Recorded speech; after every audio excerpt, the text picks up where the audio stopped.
It's the end of the bye week, and we're going to look at the week in college football and get ourselves prepared for NC State. All of this and more on today's Locked On Boston College. You are Locked On Boston College, your daily podcast on the Boston College Eagles, part of the Locked On Podcast Network, your team every day.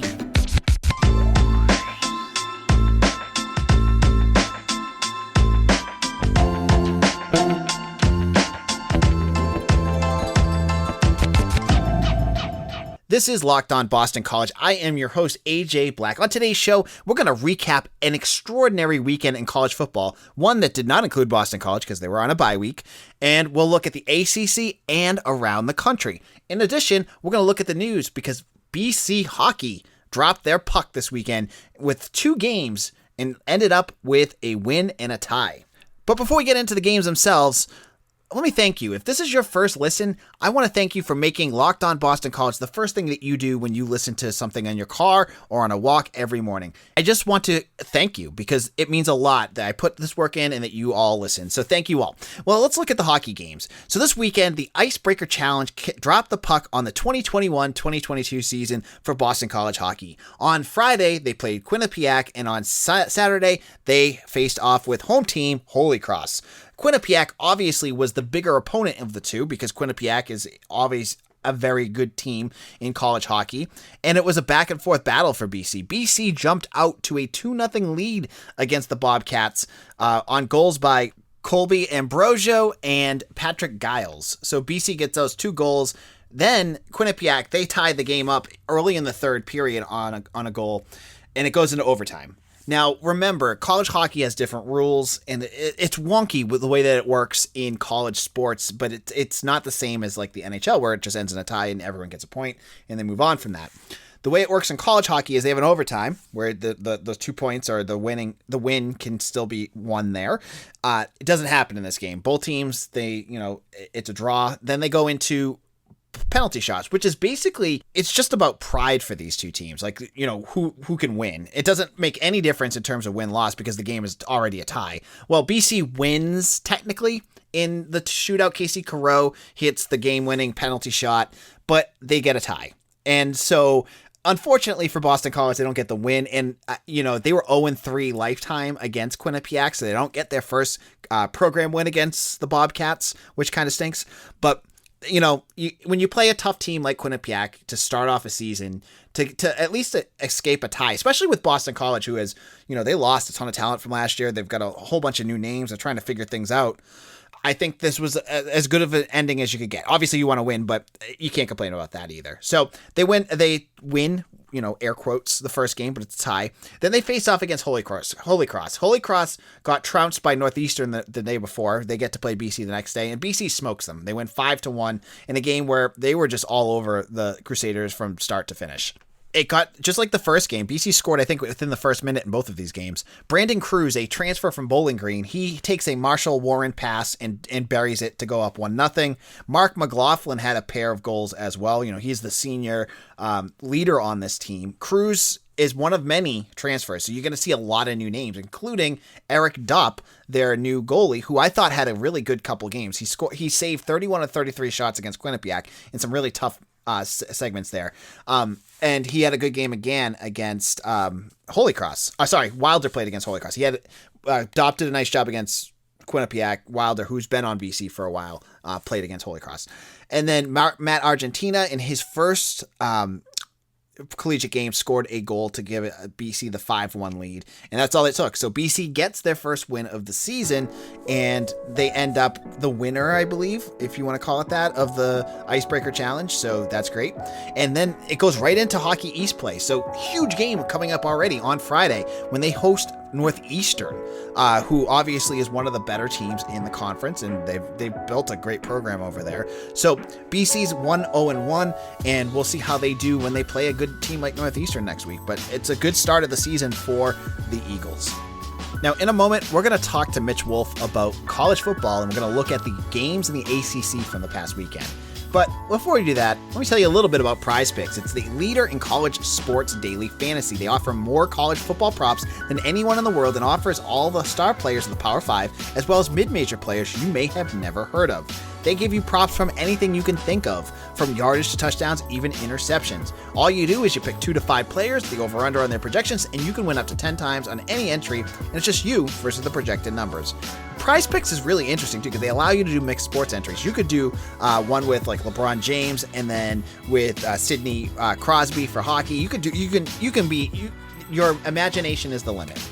Using their award-winning app, you can sign up now, and when you make your first deposit, use promo code LOCKEDON, and for up to $100, they will match your first initial deposit. PrizePicks is daily fantasy made easy. This is Locked On Boston College. AJ Black here. It's Monday morning, and we are without BC football from the last week. So to kind of wrap up the weekend, it was a great weekend of football. I brought on Mitch Wolf, who joins us every Monday on Locked On. Mitch, how's it going? It's great. I tweeted earlier this weekend that I think that this has been arguably the best football weekend of football in possibly the past year or two. We saw a bunch of great games in college, a bunch of great games in the NFL so far. So really just a fun weekend for football fans. So to kick this off, let's look at the ACC, which continues to cannibalize itself. And there were, we were just talking before the start of the show, that the biggest discrepancy in score was 10 points with Florida State and UNC. There was a ton of great games. Mitch, which game stuck out to you? Man, I think like every game was pretty significant. I think it's so funny that Mac Brown has never beaten Florida State. And, Florida State has obviously been a cellar dweller the last few years, and he just still can't figure them out regardless of how bad they are. I think Wake Forest Syracuse is really interesting. And obviously Wake, is able to pull away and get that win in overtime. But man, that is, Wake is still undefeated, and, we've talked a lot about them, but, they've kind of been faltering the last few weeks. Like they barely beat Louisville, they barely beat Syracuse, and they still have to get me their scheduled. I think they have a bye coming up, and then they face Army, and then they get, UNC, NC State, Clemson, and BC. So, they're not looking super great going into their really tough part of their schedule. So Wake Forest is definitely a team to keep an eye on. Yeah. And I know a lot of Wake Forest fans are already starting to talk about playoffs, and got a lot ahead of you still. So in what sport? They talking baseball or something else that I'm unaware of? Because Mitch, we got to be careful because I don't want you getting chewed out again for ripping on a school in the ACC. All right. So the first game that I kind of noticed watching this weekend was Florida State over UNC, because if you've listened to Locked On ACC, I, going into the season, thought that UNC would be a contender. I thought they could honestly knock off Clemson, and they've been anything but that. The one thing about UNC that I definitely didn't grade as high in terms of my expectations was how much they lost last year. Mm-hmm. Like they lost a ton of talent on the offense, and it's clearly showing because they can't get the ball moving. And then Florida State, hey, was it 2 wins in a row now for them? They have two ACC wins. It looked ugly to start the season, but for a program like that to be able to pull together 2 good conference wins, one against the UNC, that's something for them. Yeah. I kind of was concerned about UNC given their exodus of offensive production to the NFL.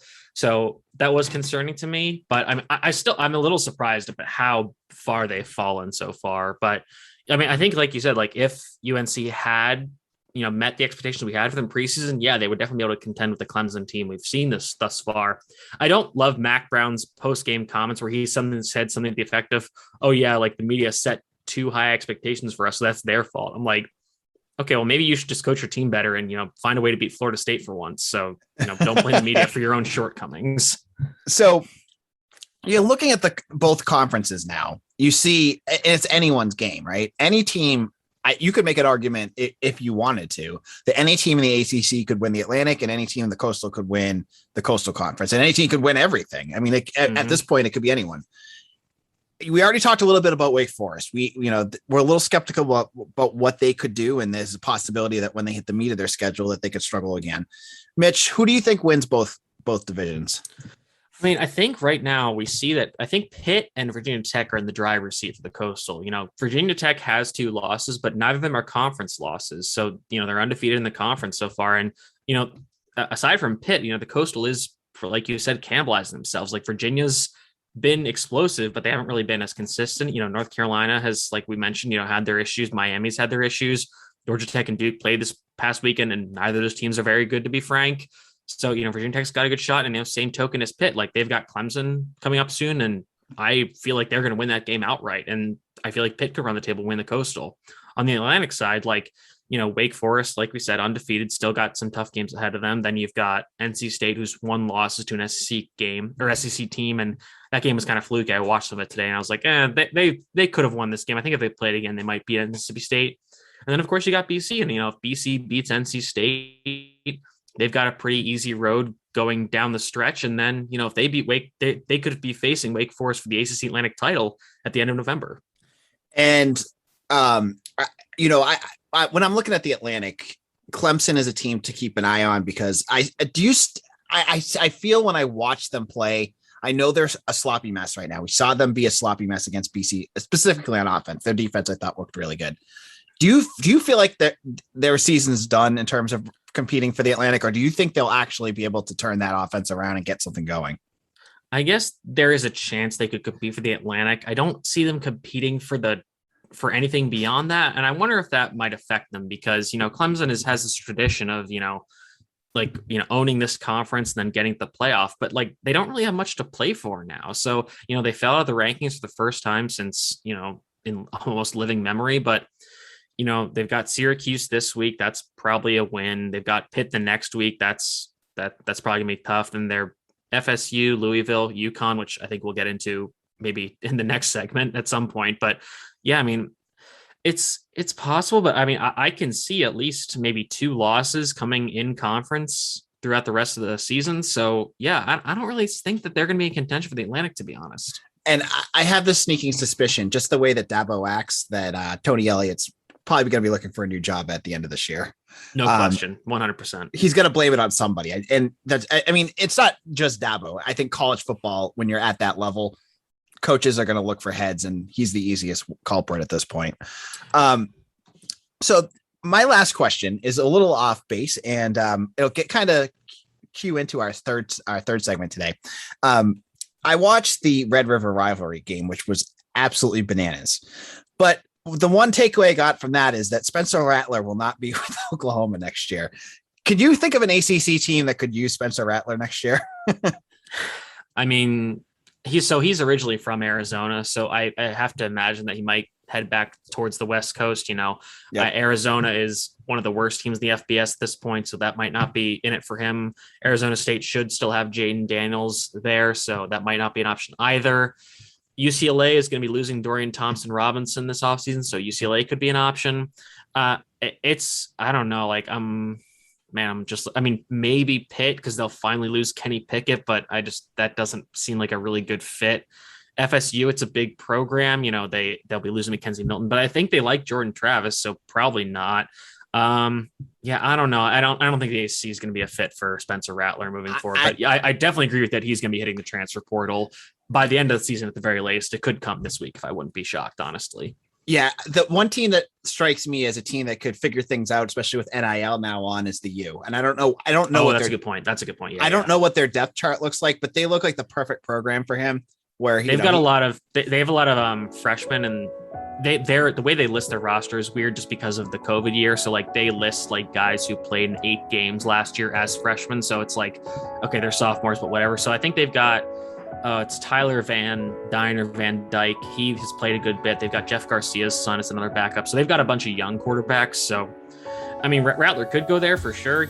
Another kind of Big 12 or, middle of the country transplant, following Derek King's footsteps. But man, I mean, I wasn't the biggest Spencer Rattler fan in terms of as like a draft prospect or being, QB1 in this upcoming draft class. But man, he is fallen far beyond any of the worst nightmares that you can imagine for him this season. All right, thanks, Mitch. We'll be back in just a moment. We're going to go around the country and talk about some of the big games that happen in college football. Before we do that, I am always hungry around 2:30 in the afternoon, and when I am, I always reach for a Built Bar. Built Bar is a protein bar that tastes like a candy bar. It's 100% covered in chocolate, and it is delicious. It's not gritty or chalky like some of those other protein bars, and the flavors, can't beat them.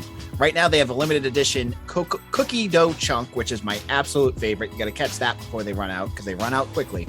And if that's not available, there's some other options that are also incredible, including coconut almond, cherry raspberry, mint brownie, peanut butter brownie, double chocolate, and salted caramel. There's something for everyone. And if you don't know which one you want to try, get the mix box. You get 2 of each of the 9 flavors. When you head on over to BuiltBar.com, use promo code LOCKED15 and you'll get 15% off your first order. Again, use promo code LOCKED15 for 15% off at BuiltBar.com. This is Locked On Boston College. AJ Black here. I am with Mitch Wolf, and we're talking about the past weekend in college football. It was a quiet weekend on Chestnut Hill. The coaching staff was all over the country recruiting. I know Jeff Hafley was at Zvarian Brothers for their football game in Massachusetts, but I know some of the other staff members had been hitting up recruits, and you can check out some of the stories. I've been talking to a lot of the recruits that they've mentioned on bcbulletin.com. Now, let's look at the games of the weekend. Obviously, the biggest I can't even tell you what the biggest one is. Is it Alabama losing? Is the Red River Rivalry walk-off? Mitch, talk about this weekend's slate of football games. Okay. So anyways, I pretty much spent the whole weekend on the couch just watching all the games. I would probably say in terms of leverage for the college football playoff, I think that the Iowa-Penn State game was the most significant. With that being said, Iowa does win that game in a pretty close one. They came back. I think that if Penn State's quarterback, Sean Clifford, doesn't get hurt, I feel pretty confident Penn State wins that game because they were able to move the ball decently well against a really good Iowa defense. But once Sean Clifford goes out, that offense could not get anything going. Iowa kept, their defense kept pinning Penn State back inside their own 10 and, winning the field position battle. And, there's the strategy, you don't win games with field goals, but if any team's going to do it, it's Iowa, and they found a way to win a game basically with field goals, just keep winning that field position battle and, just slowly working their way back to get the lead.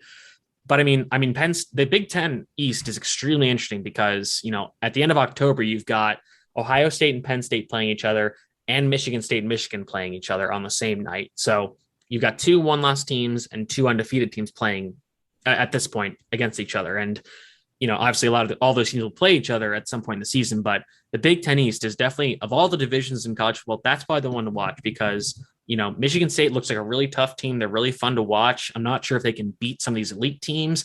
Michigan there's still just questions. They've been able to beat up on some bad teams. They've, had some trouble with Nebraska. Ohio State is kind of working their way back since a bad loss to Oregon. And Penn State, again, they lost their quarterback. And I think the AP poll and the coaches poll are going to be pretty kind to them, and that they're like, okay, Penn State, they still kept it close even without their starter. And I think that Penn State, could find a way to work themselves back into contention for the playoff. And, the SEC just means more, but there were some fun games. One of the teams I've been fascinated with this year has been Georgia. Their defense just suffocates whoever they play. And Bo Nix did not have a chance on Saturday as Georgia just clobbered the Tigers 34-10. That sets up for another game day. I mean, game day has been in Athens. I think this is their third game that they've done. Not all of them at Athens. They did the opener against Clemson too. But is Georgia the best team in the country?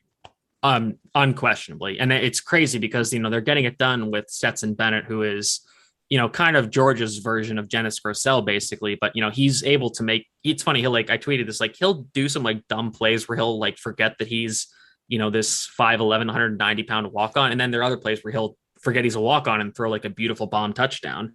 But I mean, Georgia's defense at this point, we have to be considering them as one of the all-time greatest defenses in college football history. Jordan Davis, their nose tackle, number 99, he's 6'6", 340. And when I was scouting him in the summer, I was like, okay, this guy needs to develop some pass rush moves. He really wants to be a consensus first-round pick. And he's done that. He is a force in the pass rush, but every level of Georgia's defense is completely suffocating every SC opponent they face. And I'm a card carrying Bo Nix hater. So I wasn't surprised to see what that game go the way it did, but I've been a big fan of Kentucky this year. So I'm not sure Kentucky gives them, a real run for their money, but I think I'd expect Georgia and Alabama to meet in the SEC championship at the end of this year. To be honest, that's going to be a fun game if those two teams face off. Yeah. Now let's head over to the the nouveau riche SEC, and that was the Red River Rivalry between Oklahoma and Texas. Now, I have to admit, I was flipping back and forth because when I started watching it, it was like Texas was killing them. Mm-hmm. And then I was like flipping away and I was watching Arkansas and Ole Miss, which we can get to in a second too, because that game was nuts. Yeah. And the end of that game where the running back from Oklahoma, and I don't have his name in front of me. Kennedy Brooks, like how he got out of that pile to run for a touchdown was incredible. It was just an incredible game. And all of the subplots that were there too, Bijan Robinson is probably the best running back in the country right now on Texas. And Spencer Rattler, as we just talked about, being benched for Caleb Williams, who's the new wonderkin and looked good. What were your takeaways from that game? So there's a few. I think one is that I think Texas, even a loss, I think Texas is back. And, obviously there's the Sam Ellinger quote. There's the Notre Dame win they had, many years ago now. But I mean, this, like you said, like they were dominating early and, Oklahoma makes that switch at quarterback and they're able to come back. But I mean, Texas is a really explosive offensive team. I think that they're going to, I bet Texas to win that game money line. And so I was heartbroken to see the game play out the way it did. But yeah, I mean, I really like Texas. I think Bijan Robinson might be the front runner for the Heisman Trophy at this point if he keeps up his play the way he did against Oklahoma. And that run where he kind of ran to the right and then just kind of bounced out of a pile of players and somehow took it for like a 50-yard almost touchdown. He's incredible. In terms of Oklahoma, I mean, again, they're still in the driver's seat for the Big 12 championship. They're going to be a top 4 team, I think, as long as they run the table, which seems very likely now that they benched Spencer Rattler, to be honest. Yep. Yeah, I mean, really, really fun game. Lots of good stuff going on there. But yeah, I think Texas is they finally figured out, like, I think they have their coach, they have their quarterback, they've got pretty much everything in place they need to be an elite program moving forward.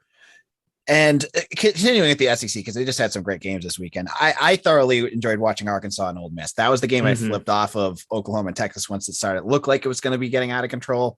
And let me first say that Sam Pittman, the head coach of Arkansas, is the perfect match for that program. He is like, he gets that program. He's great. I think, he's got the history and everything like that. But, back and forth, this game was just like nuts with scoring. It was just going back and forth. And Arkansas scores, their quarterback looks like he's like 6'5", like 250. Yeah, he's a big boy. And doesn't seem to throw the ball all that well, but whatever. But he throws a touchdown pass with no time left on the clock. And Pittman he sacked up there and went for 2, and the play call was awful. But that's but that's the thing. It's like I totally agree with the decision to go for it. Your defense is not playing well. Ole Miss is going to score if you go to overtime, and it's a question of you score. So, like, listen, this is the time to win it. You go for it. I like the decision to go for it. The play call was bad, but also part of it was the execution, because if you watch the play, they had a shovel pass underneath that the quarterback just never looked at. And based on how the offensive line got push, I think if he had just tossed the shovel pass, they might have gotten the 2-point conversion. So, I think, Sam Pittman is only 7-9 at Arkansas so far. So, that's a bit of it's not a great record, but I think, again, another coach that has a program moving in the right direction. And I totally agree with his decision to go for the 2-point conversion to try to win the game at that point. And thank you to Lane Kiffin for giving us about 1 million memes from that game. So that Lane Kiffin, the meme king, for sure. Yeah, he definitely had that going. And then our final game we're going to talk about, it was the Nightcap. And I thoroughly admit that I did not watch the whole thing because I fell asleep. Was Texas A&M and Alabama. But I have to say that when I was watching it, I was like, Texas A&M is handling them, and their defense looked really good.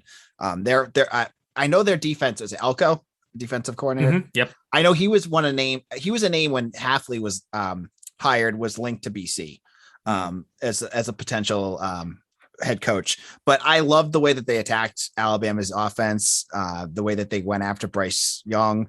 I thought the offense looked good. That kid, man, that quarterback came out of complete Calzada. Yeah. Yeah. What were your thoughts of that game? I think that, Alabama is due for one of these losses every few years where everything just kind of goes right for the opponent. And, I think Calzada had like some insane stat line where like he barely had any incompletions. So like he was just remarkably efficient after having some pretty tough weeks. So I think this was more of an outlier for him. But I think the thing about Alabama is that, like, obviously they're incredibly talented. I think the issue, though, is that they don't have a ton of experience. Like, obviously Bryce Young is a pretty young player. It's his first year as a starter. They have like the experienced players they have are not super explosive. So like Brian Robinson, their running back, like he's not the incredible talent that Najee Harris is or some of their other past running backs. They don't have that game breaker in terms of their offensive arsenal yet. Jameson Williams had some really good plays, but again, he's so young that it's just like everything isn't coming together yet. And on defense, it's the same thing. Like they've got Will Anderson, who's one of the best edge rushers in the league, but besides him, like they don't have that game wrecker on the defensive line, which Alabama traditionally has. And then it's kind of the same in the secondary. Like they've got some experienced players, but none of them are like elite prospects. So, it's kind of just the perfect storm for how you beat Alabama, and that, Texas A&M has a kickoff return for touchdown. They get some turnovers. They have some drops from Alabama that force them to punt. So I still think Alabama's got a good shot at winning the SEC West, and I think they'll face Georgia in the SEC championship. But I think that game's gonna be really interesting because, Georgia traditionally has problems with Alabama just because, again, Saban has such a good history beating his assistants. But like we said earlier, like this Georgia team is really, really special. And if they get JT Daniels back and he's healthy and, takes that offense to another level where they are, humming along, Georgia's going to be almost unstoppable. Yeah, because obviously JT Daniels is a huge step up from Stetson Bennett. And I believe George Pickens, who is, their top wide receiver, who's missed almost the whole start of the season. I think I just read that he's starting to travel with the team. So he could be back in a couple of weeks, again, adding another dimension to a team that's already really dangerous. So Mitch, excited for NC State this week?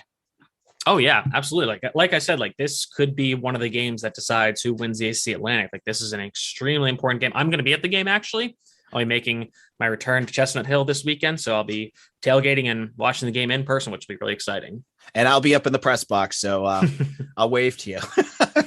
Have a beer from me. So Mitch, where can people find you on social media?